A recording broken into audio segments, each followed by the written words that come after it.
તો ભાવનગરમાં મહારાજા કૃષ્ણકુમારસિંહજીના પ્રપૌત્ર યુવરાજ જયવીરરાજસિંહે એર સ્ટ્રાઇકને લઈને નિવેદન આપ્યું છે.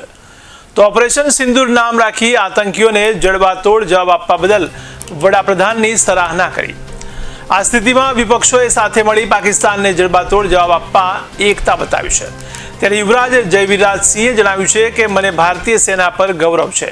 લોકોએ સરકાર દ્વારા આપવામાં આવતી સૂચનાઓનું ગંભીરતાપૂર્વક પાલન કરવું જોઈએ તેમ પણ તેમણે જણાવ્યું હતું.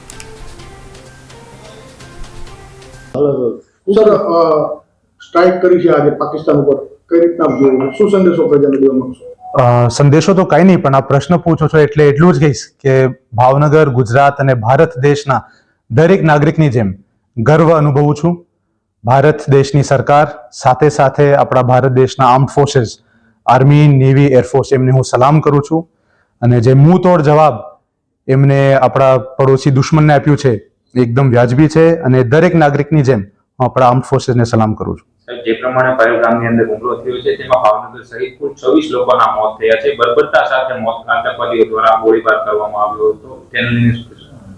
જે જવાબ આપણા આર્મ્ડ ફોર્સીસે આપ્યું છે એ બધા માટે ગર્વની વાત છે. અને જે દુર્ઘટના પહેલગામમાં બની હતી એ પછી ઘણા નગરજનોની ઈચ્છા હતી, મનમાં હતું, હૃદયમાં હતું કે સરકાર, આપણી આર્મી એક જવાબ આપે, એક મુંહ તોડ જવાબ આપે, જેને લઈને આવી દુર્ઘટના ફરી ન થાય.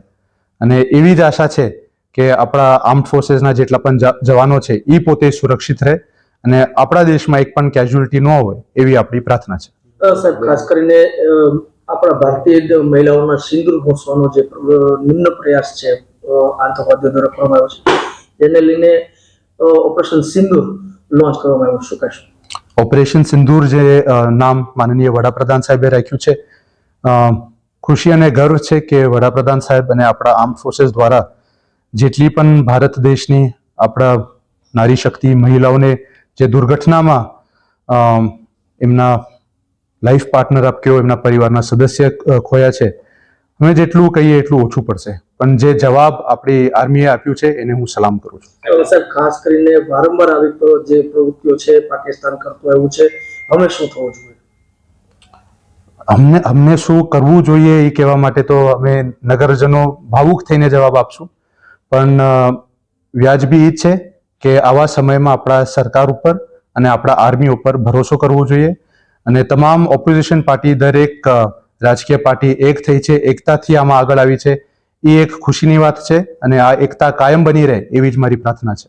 તમામ મોરચે અત્યારે સુરક્ષા વ્યવસ્થા ગોઠવવામાં આવી છે. આજે બ્લેકઆઉટ પણ રાખવામાં આવ્યું છે. બ્લેકઆઉટ રાખવામાં આવ્યું છે ત્યારે હું તમામ મારા સાથી નગરજનોથી નમ્ર અપીલ કરીશ કે આપણા ભાવનગર જિલ્લાના માનનીય કલેક્ટરશ્રીએ ગઈકાલે જે નિવેદન આપ્યું છે એ નિવેદનને આપણે સ્ટ્રિક્ટલી ફોલો કરીએ, એમના સમર્થનમાં રહીએ અને એકતા દેખાડીએ.